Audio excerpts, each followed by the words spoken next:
Hello students, today we are going to discuss NCERT exercise of chapter nuclei.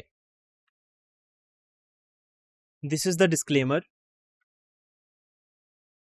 Let's start by looking at what you will be able to do after this lecture. You will learn how to solve questions about nuclei by using key ideas like binding energy, Q value, mass defect, and concept of nuclear radii. We will also discuss how to estimate the size of a nucleus using the nuclear radii concept. As we go through each, you will be able to understand and you will be able to show how to use these ideas in calculations and explain the reasoning behind each step. Let's look at the exercise problem for topic nuclei. This problem will help us apply the concept we have learned about atomic nuclei, such as their structure, properties, and behavior. There are total 10 questions in the exercise. Now let's see which specific questions we will be working on. We will cover questions 13.1 to 13.4 and 13.6 to 13.10, which means we will be tackling 9 out of 10 problems. Let's examine an unsolved question about the binding energy of a nitrogen nucleus. The question gives us the mass of nitrogen-14 nucleus and asks us to find its binding energy in mega electron volt. Notice how this type of problem tests your understanding of nuclear binding energy, the energy needed to break a nucleus into its individual protons and neutrons. So first let's identify how many protons and neutrons are there in nitrogen-14 nucleus. This is always our starting point for binding energy problems because we need to know how many of each particles are present to calculate the total mass of the separate nucleons. For nitrogen nucleus 7 and 14, Z means atomic number is 7 and N is number of neutrons, that is A minus Z. 14 minus 7 equal to 7 according to NCERT equation 13.4c. Now let's calculate the total mass of all the individual nucleons if they were separate. This means we will add up the mass of 7 protons and 7 neutrons. This step helps us see how much mass it lost when the nucleus forms. The mass of a single proton is approximately 1.007825 atomic mass units, and the mass of a neutron is about 1.008665 U.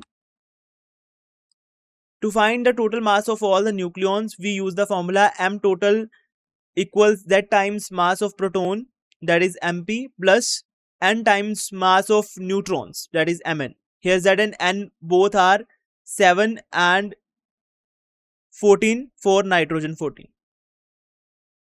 Plugging in the numbers, we get m total equals 7 times 1.007825 U plus 7 times 1.008665 U. This gives us the combined mass of all the protons and neutrons before they are bound together in the nucleus.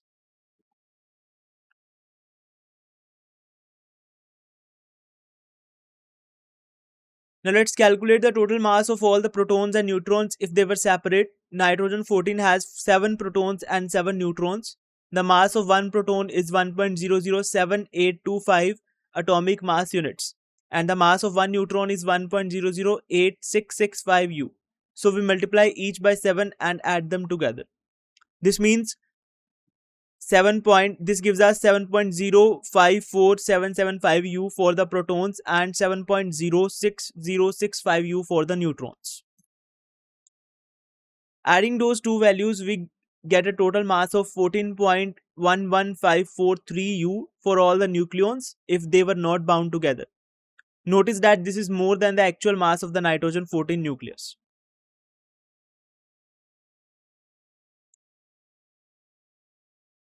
First, let's find the total mass of all the nucleons that make up a nitrogen 14 nucleus.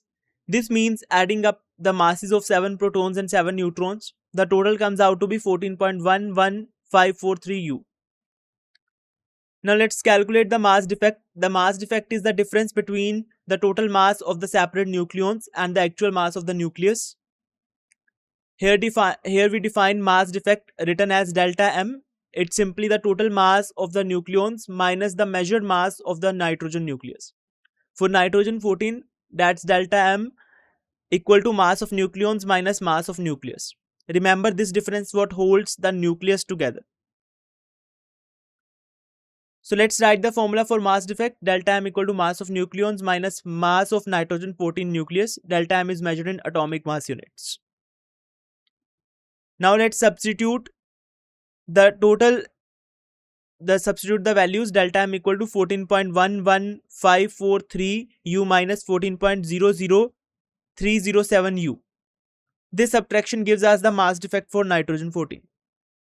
After calculating, we find that mass defect is 0.11236 U. This small difference represents the mass converted into energy to bind the nucleus together. Next, we will convert the mass defect into binding energy.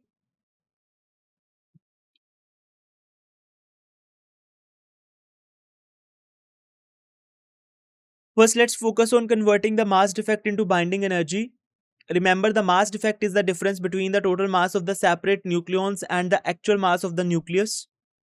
To do this conversion, we need a conversion factor. 1 atomic mass unit, or 1 U, is equivalent to 931.5 megaelectron volt divided by C squared. This means that for every unit of mass defect, we get 931.5 megaelectron volt of energy. Now let's write the formula for binding energy. Binding energy BE equals the mass defect delta M multiplied by 931.5 megaelectron volt per atomic mass unit. This formula is directly from NCERT equation 13.8. Let's substitute the values into our formula. The mass defect delta M is given as 0.11236 U. So BE equals to 0.11236 U times 931.5 megaelectron volt per U. After calculating, we find that binding energy is 104.66934 megaelectron volt. This value tells us the total energy needed to break the nitrogen nucleus into its individual protons and neutrons. The binding energy of nitrogen 14 nucleus is 104.66934 megaelectron volt. This high value shows that the nucleus is very stable. Let's examine a question about calculating the binding energy of two nuclei, iron 56 and bismuth 209, in megaelectron volt. The slide gives us the atomic masses of iron 56 and bismuth 209 in atomic mass units. This type of problem tests your understanding of nuclear binding energy, the energy needed to break a nucleus into its individual protons and neutrons. To solve, you would use the concept of mass defect, the difference between the mass of the separated nucleons and the actual mass of the nucleus.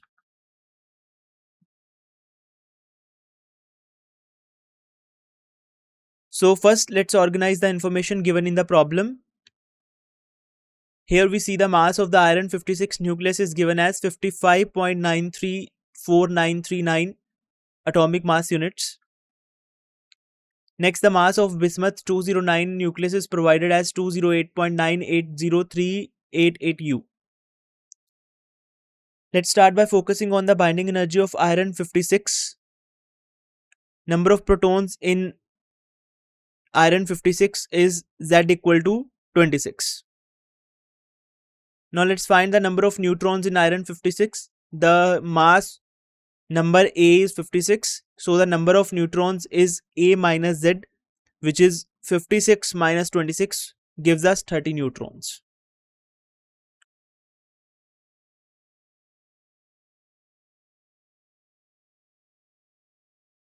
First, let's calculate the total mass of all the separate protons and neutrons that would make up the nucleus. As MP, mass of proton is equal to 1.007825 U and mass of neutron Mn equal to 1.008665 U. The formula we will use is calculated mass equals number of protons times the number of protons times the mass of the proton plus number of neutron times the mass of neutron. In symbols, that's M calculated equal to Z multiplied by MP plus N multiplied by Mn, where Z is the number of protons and N is the number of neutrons.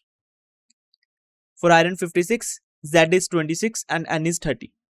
So we substitute these values into our formula. So M calculated is 26 multiplied by 1.007825 U plus 30 into 30 into 1.008665 U. Now let's do the arithmetic. 26 times 1.007825 is 26.20345 U, and 30 times 1.008665 is 30.25995 U. Adding this together gives us 56.4634 U. This is the total mass of the separate nucleons before they are bound together in the nucleus, which we have rounded off to 56.46. Next, we calculate the mass defect, which is the difference between the calculated mass of the separate nucleons and actual measured mass of the nucleus. The formula is delta M equal to M calculated minus M actual.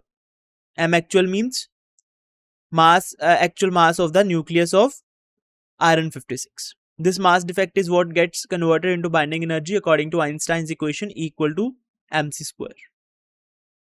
Substituting the numbers, we get delta M equal to 56.4634 U minus 55.934939 U, which equals 0.528461 U. This is the mass that has been converted into binding energy to hold the nucleus together.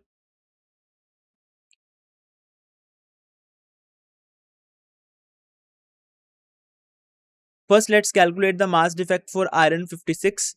The mass defect delta M is the difference between the total mass of the separate nucleons and the actual mass of the nucleus. Here we have already summed up the masses of 26 protons and 30 neutrons to get 56.4634 U, and we subtract the actual mass of the iron 56 nucleus, which is 55.934939 U. This gives us the mass defect of 0.528461 U. Now let's see how to convert this mass defect into binding energy. This formula is Be equal to delta M times 931.5 mega electron volt per atomic mass unit. Here 931.5 mega electron volt per U is the conversion factor for mass to energy. Let's plug in the numbers. Binding energy Be equal to 0.528461 times 931.5 mega electron volt per U. This multiplication gives us the total binding energy for the iron 56 nucleus. After calculating, we find that the binding energy for iron 56 is 492.26 mega electron volt. This is the total energy holding the nucleus together.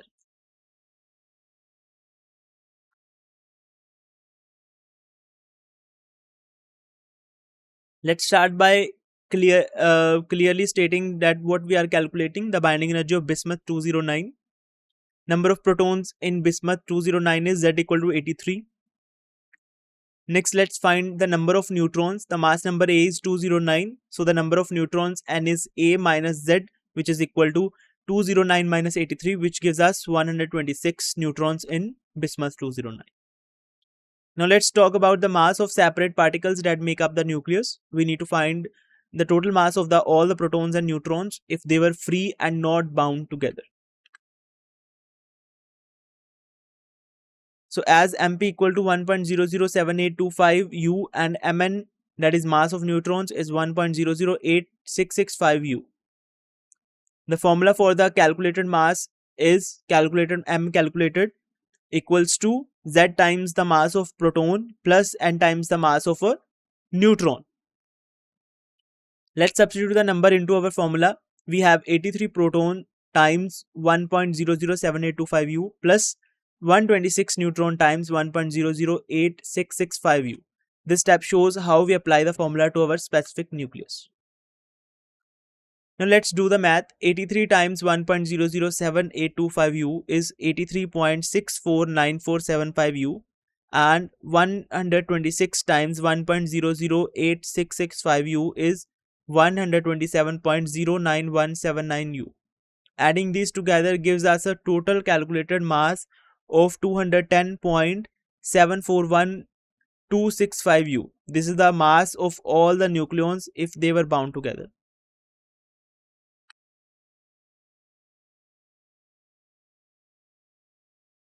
First, let's calculate the total mass of all the protons and neutrons that would make up a bismuth 209 nucleus if they were separate. Here 83.649475 U is the combined mass of 83 protons and 127.099179 U is the combined mass of 126 neutrons.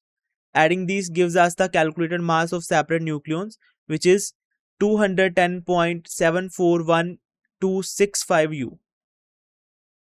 Now let's find the mass defect, which is the difference between the mass of the separate nucleons and the actual mass of the nucleus. The formula is mass defect delta M equal to calculated mass of the nucleons minus measured mass of the nucleus. Substituting the values, we get delta M equal to 210.741265 U minus 208.980388 U. This subtraction gives us the exact mass defect for bismuth 209. So mass defect for bismuth 209 is 1.760877 U. This value represents the mass that has been converted into energy to hold the nucleus together.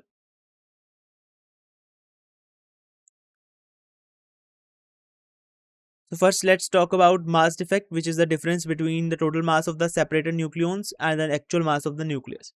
Here the mass defect of iron 56 is given as mass defect of bismuth 109 is given as 1.760877 atomic mass units. Now to find the binding energy, we use the formula binding energy equals mass defect times 931.5 mega electron volt per atomic mass unit. Let's substitute the values into the formula. Binding energy equals 1.760877 U times 931.5 mega electron volt per U. After multiplying, we get a binding energy of 1640.26 mega electron volt for this nucleus. Notice how a relatively small mass defect leads to a very large amount of energy because of the large conversion factor. Now let's summarize the results. The binding energy of iron 56 is 492.26 mega electron volts. And the binding energy of bismuth 209 is 1640.26 mega electron volt. Let's examine the question. It asks how much nuclear energy would be needed to separate all the protons and the neutrons in a 3 gram copper coin, assuming it's made entirely of copper 63 atoms. Notice how this is a conceptual question about nuclear binding energy, the energy that holds the nucleus together. The problem tests your understanding of mass defect and binding energy concepts. You will need to use the mass of the atom, the number of atoms in the coin, and the difference between the mass of the nucleus and some of its separate protons and neutrons. Let's start by listing the information given in the problem. Here we specifically noting that mass of a single copper 63 atom, which is 62.92960 U. This value will be important when we calculate the total number of atoms in the coin and later the total nuclear energy. Now let's recall some basic facts about copper 63. Its atomic number Z is 29, which means it has 29 protons. Its mass number A is 63, which is the total number of protons and neutrons in the nucleus. To find the number of neutrons, we subtract the atomic number from the mass number n equal to A minus Z. So for copper 63, that's 63 minus 29, which is equal to 34 neutrons.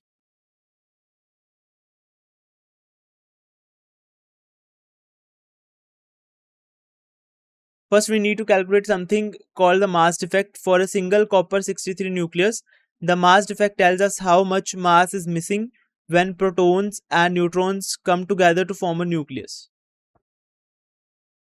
Remember, the mass defect is the key difference between the total mass of all the separate protons and neutrons and actual mass of the nucleus itself. Let's see how we calculate the mass defect. We will use the formula that subtracts the actual mass of the nucleus from the combined mass of its nucleons. So as MP equal to 1.00783 U, Mn equal to 1.00867 U, and M, actual mass of the nucleus, is 62.92960 U. The formula of mass defect is delta M equals Z times mass of proton plus N times mass of the neutron minus mass of the actual mass of the nucleus. This formula comes from the NCERT textbook equation 13.7.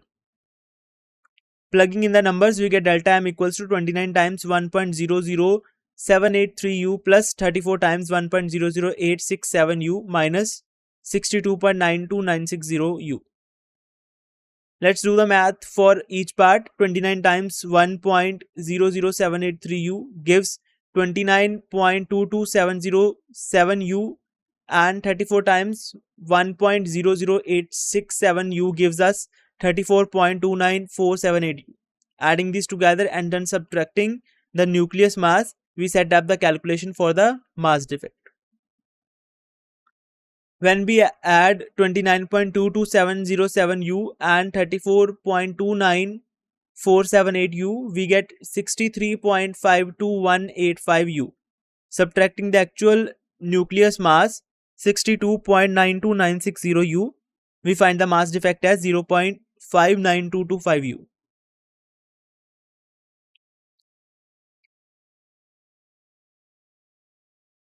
First, let's focus on a single copper 63 nucleus. We are going to calculate its binding energy, which is the energy required to break the nucleus into its individual protons and neutrons. This is the key concept in nuclear physics because it tells us how tightly the nucleus is held together. The binding energy can be found using the mass energy equivalence formula, B equal to delta M times 931.5 mega electron volt per atomic mass unit. The number 931.5 mega electron volt is the energy equivalent of 1 atomic mass unit. Now let's substitute the values. We have the mass defect of 0.59225 atomic mass units. So the binding energy is 0.59225 times 931.5 mega electron volt per atomic mass unit. Multiplying those values give us binding energy of about 551.68 mega electron volt for one copper 63 nucleus. This means it would take 551.68 million electron volts to completely separate all the protons and neutrons in a single nucleus.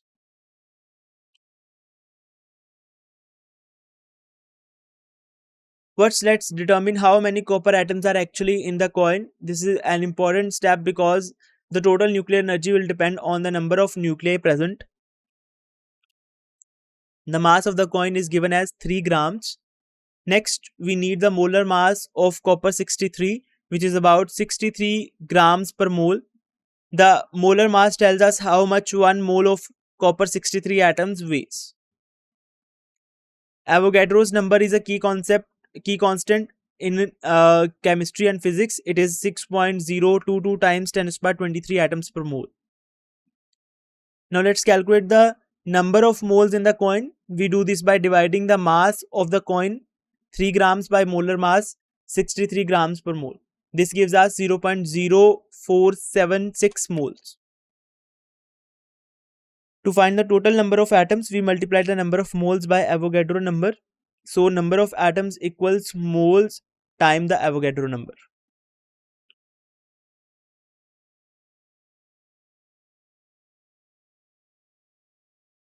First, let's calculate how many copper atoms are in coin.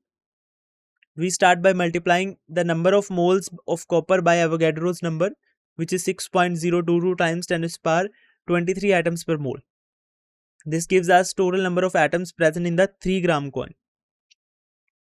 Number of atoms equal to 2.866 times 10 to the power 22 atoms.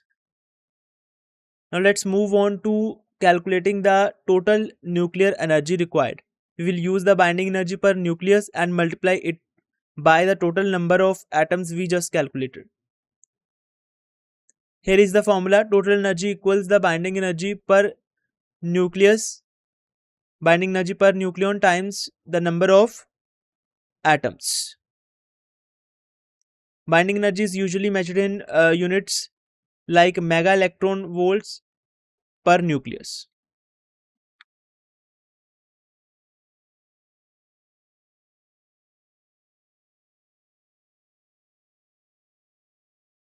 Now let's calculate the total binding energy for one atom and total number of atoms in the coin. The binding energy Be is 551.680875 mega electron volt per atom, and number of atoms in the coin is 2.866 times 10 to the power 22 atoms. Next, we will find the total energy required by multiplying the binding energy per atom by the total number of atoms. So the total energy equals Be times number of atoms. Plugging in the numbers, we have total energy equals 551.680875 mega electron volt per atom times 2.866 times 10 to the power 22 atoms. After performing the multiplication, we find that total energy required is about 1.581 times 10 to the power 25 mega electron volts. To summarize, the nuclear energy required to separate all the neutrons and protons in the coin is approximately 1.58 times 10 to the power 25 mega electron volt. Let's examine a question about comparing the sizes of atomic nuclei for two different elements, gold and silver. The question asks us to find the approximate ratio of nuclear radii of gold 197 and silver 107 isotopes. Notice how this problem tests your understanding of how nuclear radius depend on the mass number of isotope.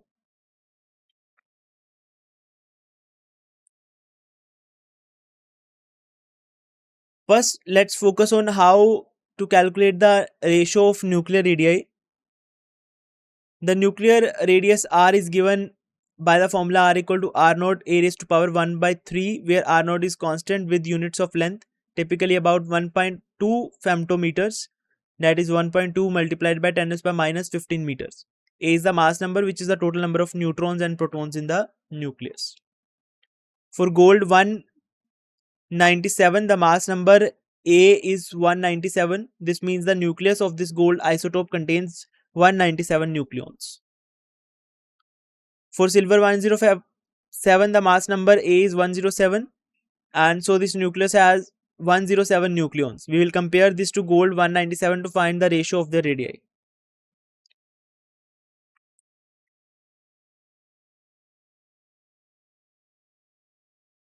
Here we see the formula for ratio of nuclear radii. RAU divided by RAG equals R naught times AAU raised to power 1 by 3 divided by R naught times AAG raised to power 1 by 3. Notice R naught cancels out from numerator and denominator, so the ratio depends only on the mass numbers raised to 1 by 3.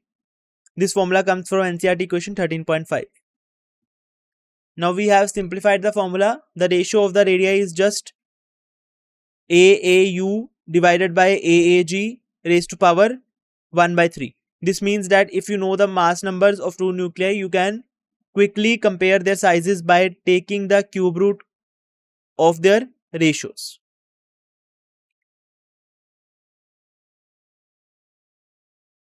Now let's substitute the mass number into the formula for nuclear radius. The general formula is R equal to R naught A raised to power 1 by 3. So the ratio of the radii becomes RAU divided by RAG equal to 197 divided by 107 raised to power 1 by 3. Next, let's calculate this value. If we divide 197 by 107, we get about 1.841. Taking the cube root of 1.841 gives us approximately 1.225. This means the gold nucleus is about 1.225 times larger in radius than the silver nucleus.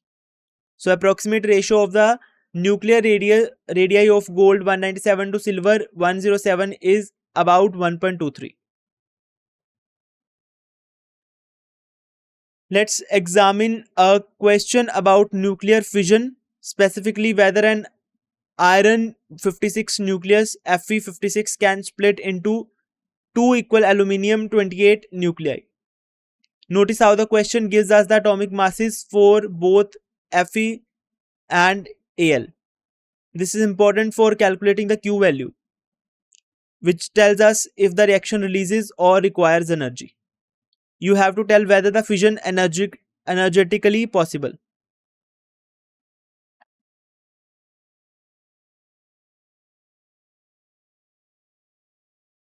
Let's start by listing the information given in the problem. So first focus on the mass of iron 56. It's given as 55.93494 atomic mass units. Next you have the mass of aluminium 28, which is 27.98191 U. Now let's talk about Q value itself. The Q value tells us whether a nuclear reaction releases energy or requires energy input.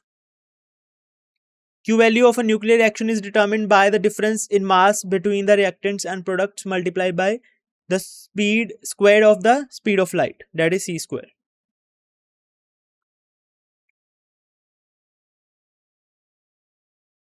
Now let's write down the nuclear reaction we are considering.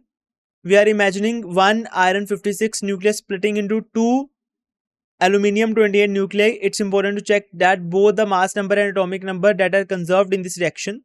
Iron 56 has 26 protons and 56 nucleons, while each aluminium 28 has 13 protons and 28 nucleons. So two aluminium 28 nuclei together match the original iron 56 nucleus. Next, let's talk about how to calculate the Q value, which tells us if the reaction releases or absorbs energy.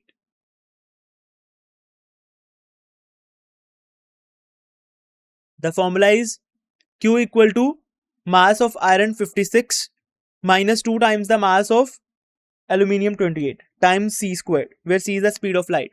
If Q is positive, energy is released and the reaction is possible. If Q is negative, energy is required and the reaction won't happen spontaneously.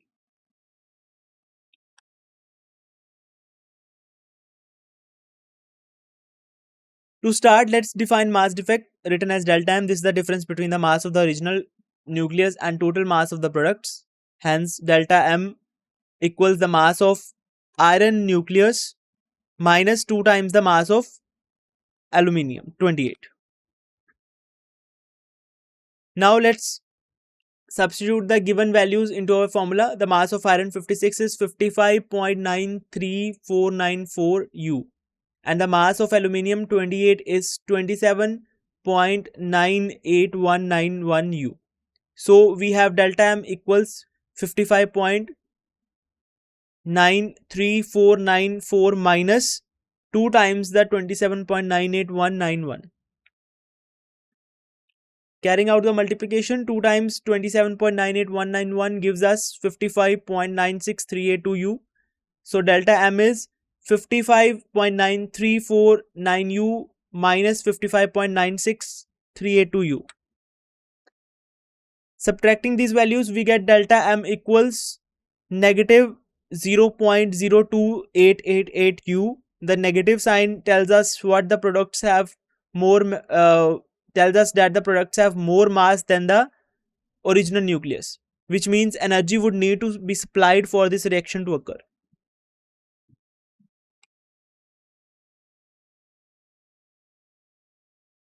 First, let's talk about the mass defect, which is the difference in mass between the original nucleus and the total mass of the products. Here the mass defect is negative, minus 0.02888 atomic mass units.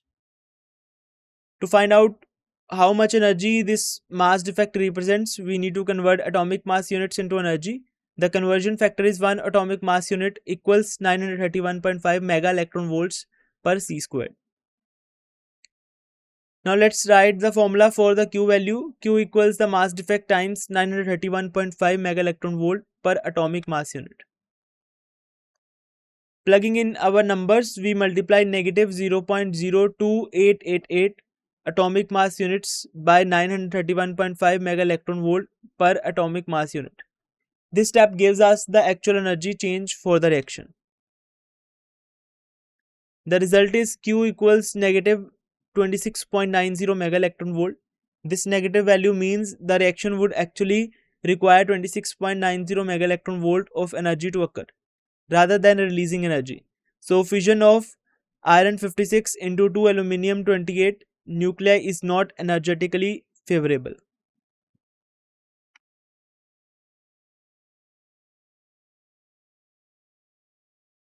First, let's clarify what we mean by energetic possibility of fission. Remember, for any nuclear reaction to happen on its own, the Q value must be positive. That means the reaction releases energy. If the Q value is negative, energy must be supplied for the reaction to occur. In this case, when we calculate the Q value for the fission of iron 56 into 2 aluminium 28 nuclei, we get negative 26.90 megaelectron volt. A negative Q value tells us that energy must be supplied to make this reaction happen. In other words, the process is not spontaneous. So since the Q value is negative, this particular fission reaction is not energetically possible under the normal conditions. It won't happen by itself. We would have to provide energy from outside. To sum up, for a fission reaction to be energetically possible, the Q value must be positive. This means energy is released, making the reaction spontaneous. Let's examine a question about nuclear fission energy. The question asks, if all atoms in 1 kg of pure plutonium 239 undergoes fission and each fission releases 180 mega electron volt, how much total energy is released in mega electron volt? The fission properties of plutonium 239 are very similar to those of uranium 235. Notice how this problem tests your understanding of the concept of nuclear fission, splitting heavy nuclei to release energy, how to calculate total energy from the number of atoms and energy per fission event.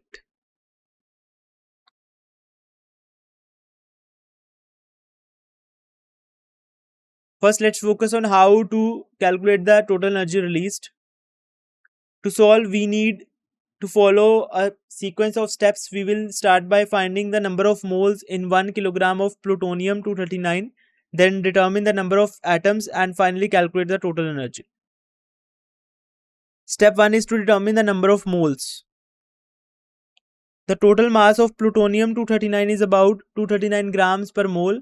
Since we have 1 kilogram or 1000 grams, we will divide the mass by molar mass to get the number of moles. Number of moles is given by given mass of plutonium upon molar mass of plutonium.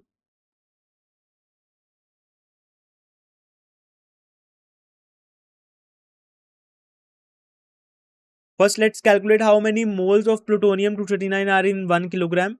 Remember, the number of moles is found by dividing the mass of the sample by its molar mass. Now let's do the calculation.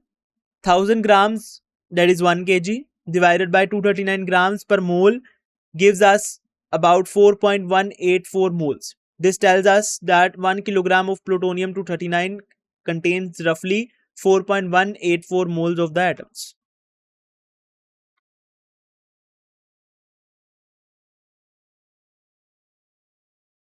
Number of moles approximately equal to 4.184 mole. Now let's move on to the next step, calculating the number of atoms. Avogadro's number is approximately 6.022 times 10 to the power 23 atoms per mole. So to find the total number of plutonium atoms, we multiply the number of moles we just calculated by this constant. Number of atoms is given by number of atoms equal to number of moles times Avogadro number. Plugging in the numbers, we have number of atoms equal 4.184 moles times 6.022 times 10 to the power 23 per mole. Number of atoms approximately equal to 2.52 times 10 to the power 24 atoms.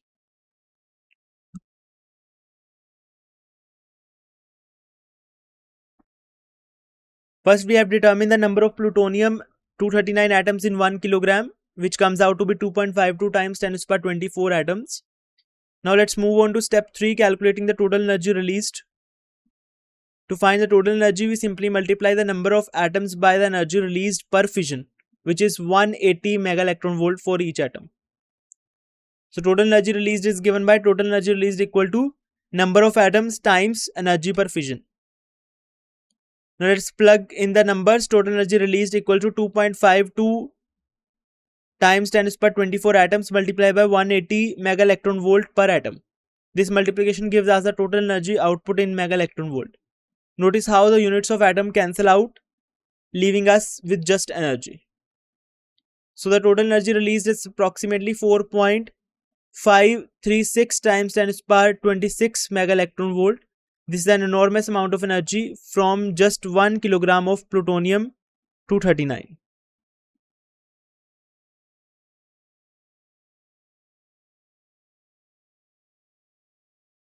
Let's examine a question about how long a 100-watt electric lamp can be powered by the fusion of 2 kg of deuterium. Notice how the question gives a specific nuclear fusion reaction. 2 deuterium nuclei, that is hydrogen 2, combine to form a helium 3 nucleus, a neutron, and release 3.27 mega electron volt of energy per reaction. This is an application problem testing your understanding of nuclear energy release, energy unit conversions, mega electron volt to joules, and the concept of power. First, let's focus on calculating the total energy released by the fusion of all the deuterium. To find the number of deuterium atoms in 2 kilograms, we use Avogadro's number and the molar mass of deuterium. Avogadro's number tells us how many atoms are in 1 mole of substance. The molar mass of deuterium is about 2 grams per mole. That means every mole of deuterium weighs 2 grams. So therefore number of atoms equal to 2 multiplied by 10 to the power 3 gram per 2 gram per mole multiplied by 6.022 times 10 to the power 23 atoms per mole. So number of atoms is equal to 6.022 times 10 to the power 26 atoms. In fusion reaction, 2 deuterium atoms are used up to produce 1 helium 3 nucleus, a neutron, and 3.27 mega electron volt of energy. So every time 2 atoms fuse, we get this amount of energy. Since each fusion reaction uses up to deuterium atoms, the total number of possible fusion reaction is half of the total number of deuterium atoms were calculated.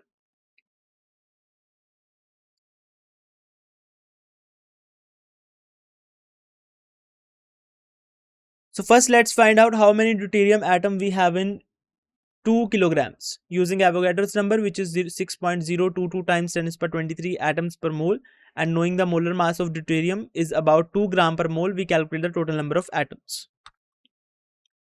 Next, notice that each fusion reaction uses up to deuterium atoms. So to find the total number of reaction possible, we divide the total number of atoms by 2. So number of reactions is equal to 3.011 times 10 to the power 26 reactions.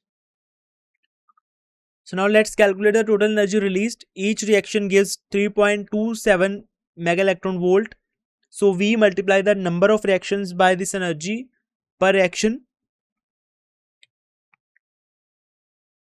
Multiplying those numbers, we get a total energy of 9.846 times 10 to the power 26 mega electron volt. This is the total energy that could be produced using fusing all the deuterium.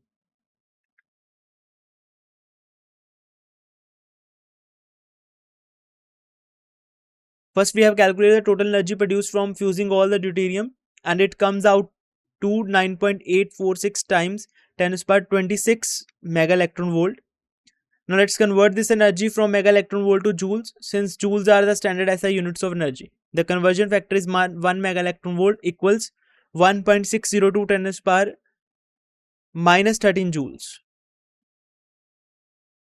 So multiplying our total energy in mega electron volt by the conversion factor, we get total energy in joules equals 9.846 times 10 to the power 26 mega electron volt times 1.602 times 10 to the power minus 13 joules per mega electron volt. So after doing the multiplication, we find the total energy available is 1.577 times 10 to the power 14 joules. This is an enormous amount of energy, enough to power a 100-watt lamp for a very long time.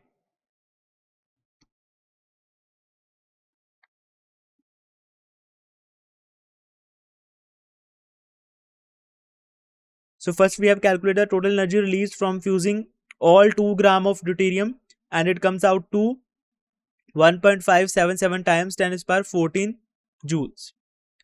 Now let's focus on how to find the time duration. We want to know how long this energy can keep our lamp glowing. To do that, we will need to relate the total energy to the power of the lamp, which is the rate at which it uses energy. Notice here we are dividing the total energy by the power of the lamp.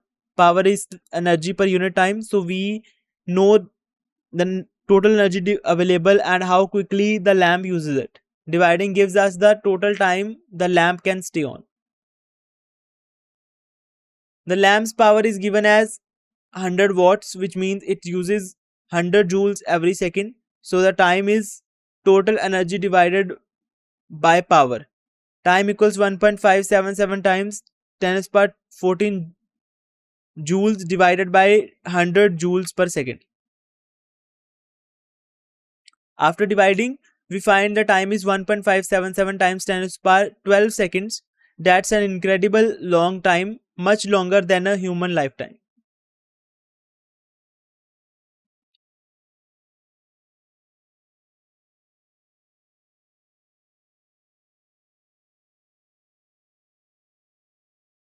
So first we have calculated the total time the lamp can stay on and its huge number, and about 1.577 times 10 to the power of 12 seconds. That's over a trillion second.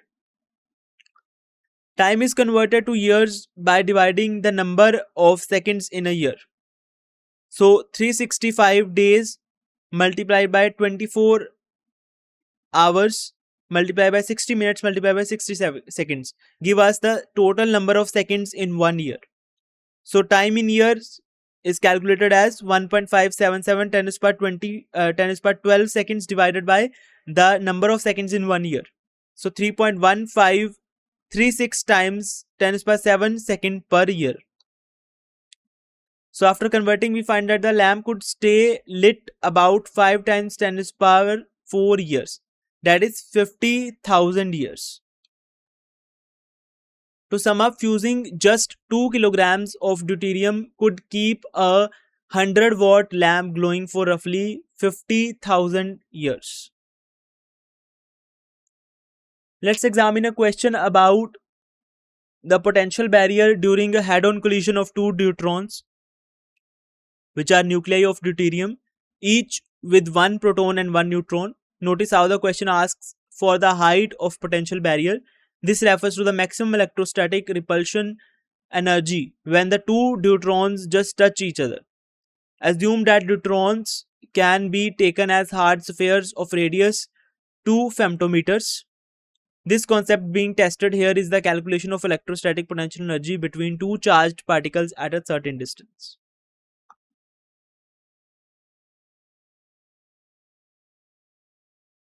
So let's start by identifying what we need to calculate: the height of the potential barrier.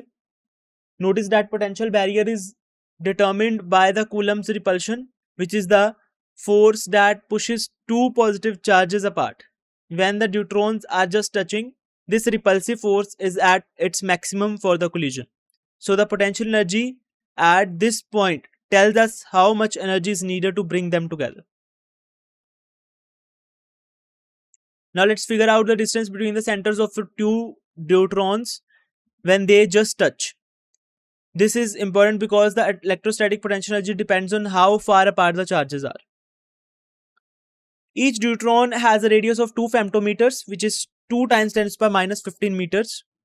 When the two deuterons just touch, the distance between their centers is simply the sum of the radii. So r equals r plus r, which is 2 times r.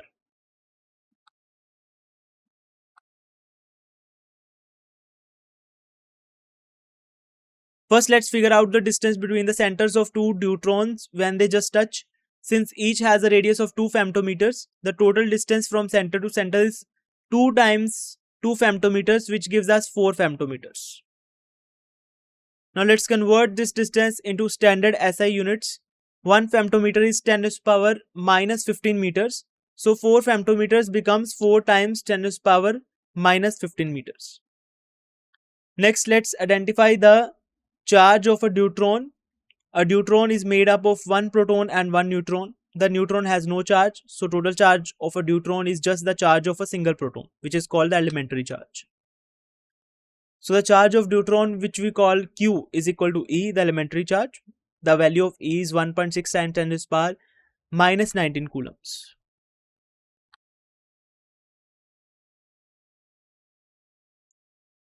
To solve this, we first need to calculate the potential energy between the two deuterons at the point where they just touch. This potential energy is what we call the height of the potential barrier.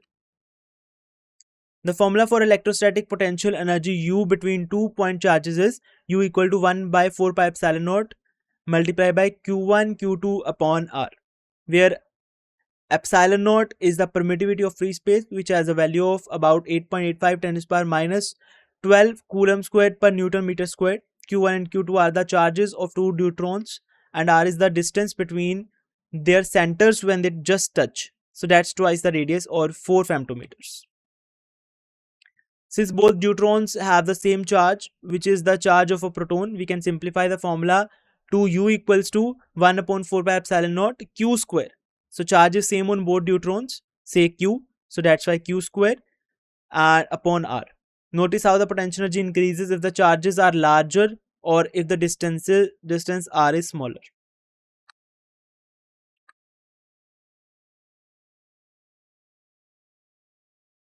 Now let's write down the formula for the electrostatic potential energy between 2 point charges. It's U equal to 1 by 4 pi epsilon naught Q square upon R. Next, let's substitute the values for the charges and the distance. Each deuteron has a charge equal to that of a proton, which is 1.6 times 10 to the power minus 19 coulombs. Since they just touch, the distance between their centers is twice the radius. So R is 4 times 10 to the power minus 15 meters. Now let's plug these values into our formula. You have U equal to 9 times 10 to the power 9 Newton meter squared per coulomb square times 1.6 times 10 to the power minus 19 coulomb whole square divided by 4 times 10 to the power minus 15 meters. So let's simplify the numerator first. 1.6 times 10 to the power minus 19 squared is multiplied by 9 into 10 to the power 9, and 1.6 times 10 to the power minus 19 squared is 2.56 times 10 to the power minus 38. So the equation becomes U equal to 9 times 10 to the power 9 multiplied by 2.56 times 10 to the power minus 38 divided by 4 times 10 to the power minus 15. Now let's divide 2.56 by 4 to get 0.64 and adjust the power of 10 accordingly. So U equal to 9 times 10 to the power 9 multiplied by 0.64 times 10 to the power minus 23 joules.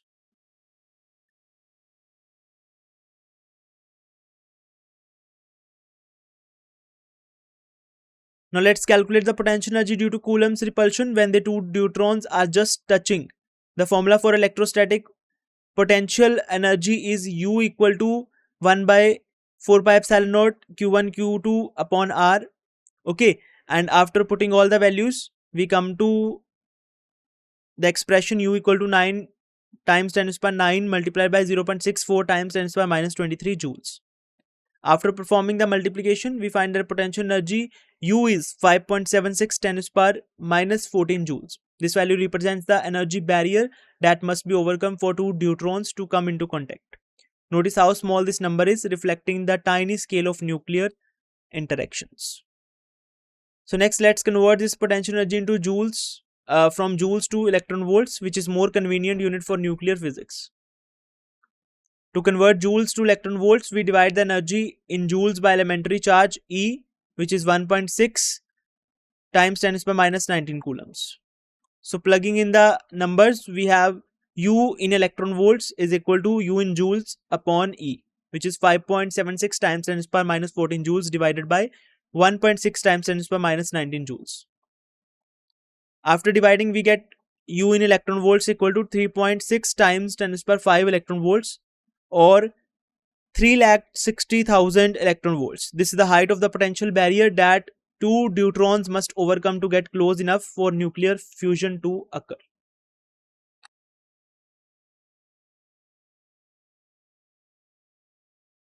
Now let's focus on the potential energy involved in this situation. So here is the calculated value. The potential energy comes out to be 3.6 times 10 to the power 5 electron volts, or 3,60,000 electron volts. Let's express this energy in kilo electron volts, which is often more convenient for nuclear physics, since 1 kilo electron volt is equal to 1000 electron volts. So 3,60,000 electron volts is equal to 360 kilo electron volts. So to summarize, the height of the potential barrier for a head-on collision of two deuterons is 360 kilo electron volts. Let's examine the formula R equal to R naught a raised to power 1 by 3, where R naught is the radius of the nucleus. R is the radius of the nucleus measured in meters. R naught is a constant, which is 1.2 femtometers. A is the mass number, which tells us how many protons and neutrons are in the nucleus.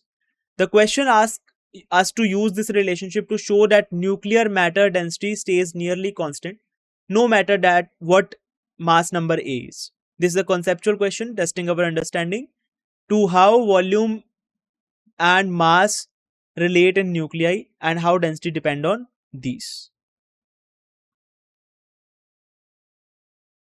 So first let's focus on the formula given. R equal to R naught a raised to power 1 by 3. Here R is the radius of the nucleus. R naught is a constant with units of length, usually 1.2 femtometers, and A is the mass number, which is total number of protons and neutrons in the nucleus. Now let's define what we mean by nuclear density.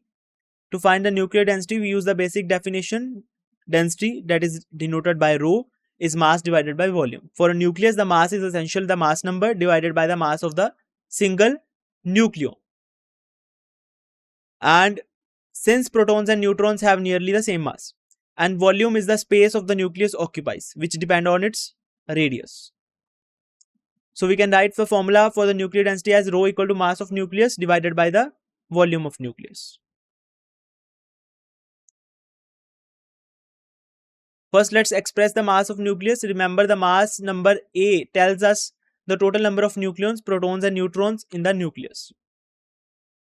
The mass of nucleus is approximately proportional to its mass number A. That means as A increases, the mass increases in direct proportion.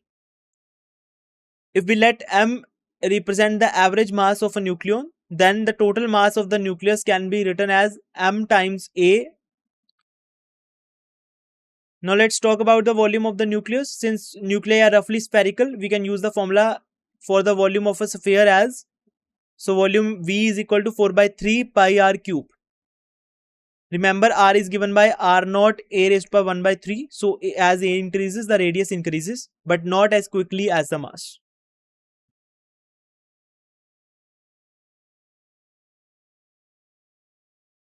First, let's recall how to find the volume of a sphere. Since the nucleus is roughly spherical, the formula V equal to 4 by 3 pi r cube, where V is the volume and R is the radius in meters.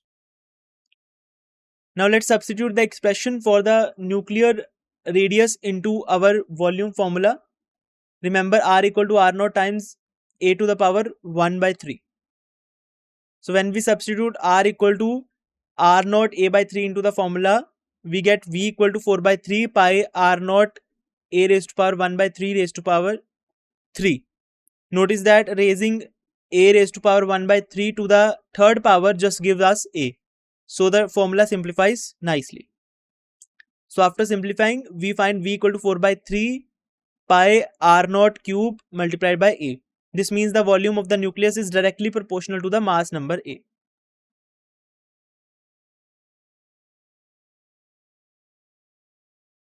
We get V equal to 4 by 3 pi R naught cube A. Notice how the volume is directly proportional to the mass number. Now let's calculate the nuclear density. Remember, density is mass divided by the volume. So substituting the mass of the nucleus is M times A, where M is the average mass of the nucleon, and volume is 4 by 3 pi R naught cube times A. So density rho equals to MA divided by 4 by 3 pi R naught cube A. Notice that A appears in both the numerator and denominator, so it will cancel out. So after cancelling A, we are left with rho equals 3m divided by 4 pi R naught cube. The final expression shows that density depends on constants, the mass of nucleons and R naught.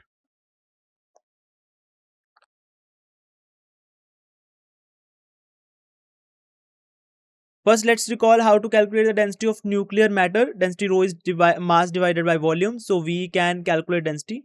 The A terms cancel out and we get rho equal to 3m upon 4 pi R naught cube. Notice that this is the final expression. Both m and R naught are constants. That means the density rho doesn't depend on A at all, no matter how many nucleons are in the nucleus. The density stays the same. So to sum up, we have shown that nuclear matter density is nearly constant and independent of the mass number A. This is the key idea in nuclear physics and helps explain why nuclei of different sizes have similar properties. So this is all about exercise of chapter nuclei. I hope you enjoyed the session and understood it well. Thank you for your attention.